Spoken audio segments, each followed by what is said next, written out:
Hello and welcome back to Beyond Mobility. Today I am joined by someone who you guys might know already from the school bus world. Maritza Valentine is one of my amazing colleagues here at AMF. She's been part of pupil transportation for nearly 20 years and has spent several years helping lead securement training, safety education, and relationship building across the country. And I am so excited for everyone to get to know her a little bit better and hear her perspective on mobility and safety. And so, Maritza, thank you so much for taking the time to chat with me today. I would love to hear a little bit more how you kind of got involved in the school bus world and what kind of keeps you here. What do you love about pupil transportation? So how I got involved in this school bus pupil transportation takes me back to my high school years when a friend of mine was in an accident at home. She was jumping on a trampoline, and the unfortunate is that she fell and fractured her neck down. And seeing what her family went through, trying to get her to school the following year had made me realize on a lot of things that I wanted to do differently for people in wheelchair, and how she was being transported to school also opened up my eyes of other things that we can do differently. And the way she was transported was in a van, and what held her wheelchair from tipping was pillows around her chair, and what her mother had to use as a ramp back in the 80s was two pieces of plywood to bring her wheelchair in and out of the vehicle so she would be able to attend school every day with her peers. So that's how I Wow, got involved with the pupil transportation. I love that. So did you have to do any kind of education for that, or after school, did you just kind of hit the workforce head on? So I attended the community college locally, and the interesting thing is that my coworker where I was working at as well, during the day I was working full time and going to school at night, putting myself through school.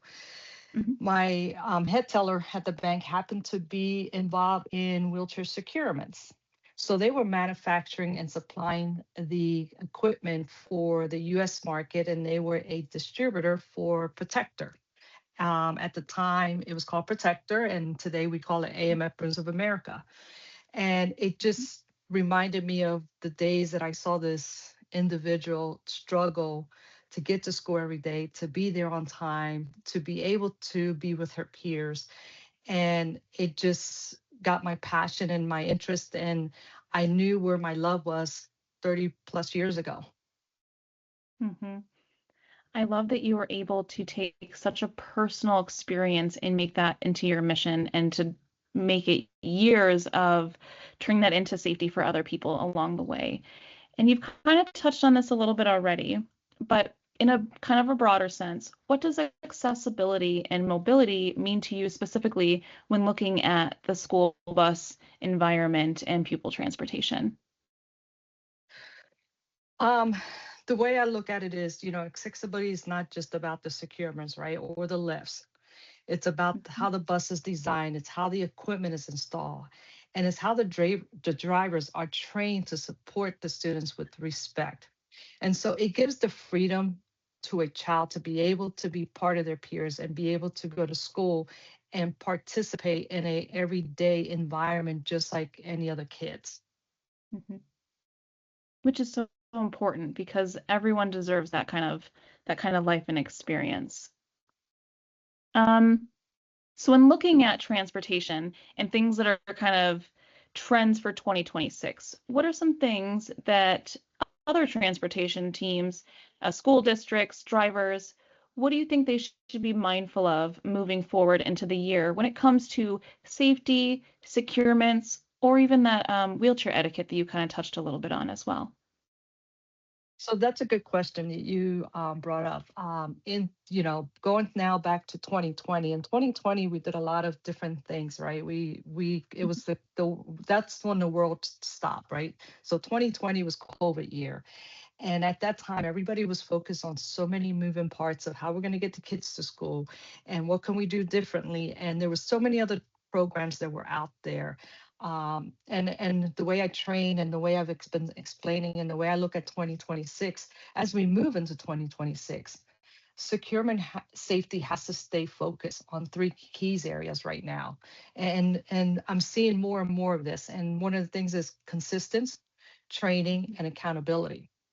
First, the Mm-hmm. consistency, right? No matter what a system a district uses across the board, it has to be used the same way with every student. And one of the things I see is shortcuts. Shortcuts and rushed securements are where risk begins. And that's becomes a safety concern. And that's the first thing I tell everyone. Make sure you're not doing shortcuts. Make sure you're not rushing what you're doing. Pay attention. We all get sidetracked. We get involved with our daily things. We have a routine. And sometimes when you do routines, is when you forget things. So be more mindful and aware. So the second is the training, right? Training turnover in transportation it's real. Driver shortages every day. People get sick. So it's very important to have this so ongoing hands-on training is more important than ever. Not just once a year, but regularly and with real world scenarios. And why I'm saying is hands-on training is important is because we also see a lot of people taking virtual trainings, right? That's the world that we become AI. We sit in front of a computer and we're constantly just doing training and training videos after each Mm-hmm. one. But the hands-on is more important than all because that's where you see where the challenges are faced. And that's where you're going to be able to improve a lot of things moving forward, especially in 2026. I'm seeing a lot of retirements happening. I see a lot of young people coming into the industry. I see a lot of high school people coming out of high school and saying, hey, I want to get my CDL, so they start as a monitor or as an attendee on a bus. And then third, should be the accountability inspection. The equipment needs to be checked. It's so important. Maintaining it is another key. Replacing when it shows wear and tear. A great system can fail and it's not cared for properly. I see this a lot and I see where drivers don't speak up because they don't have the tools. Providing them the tools in the comfort zone of saying, hey, speak up when you see something that's not functioning properly. And we also have to keep listening to drivers. They are the front line of our kids. If something is difficult or uncomfortable or unclear, that's a safety signal we should take seriously. Mm-hmm. So we should be open and listening to the drivers and not looking at them as they're complaining or there's one more thing. Listen to them because they're the front line. They're the ones that are taking our kids from point A to B. So they are an extension of the classroom. The kids start in the morning on the bus and their day of their education ends on the bus. Those were amazing, amazing tips. And I think that what you said about the consistency and especially the accountability is huge. I think that consistency piece will lead to confidence, and confidence always leads to safety. So, do you have any final thoughts or anything else you'd like to share with our listeners or the school bus industry itself before we go? Um, just one more thing. At the end of the day, stay focused because the work matters. It protects the lives, it supports the drivers, and it gives family a peace of mind that you are transporting their child safely to school.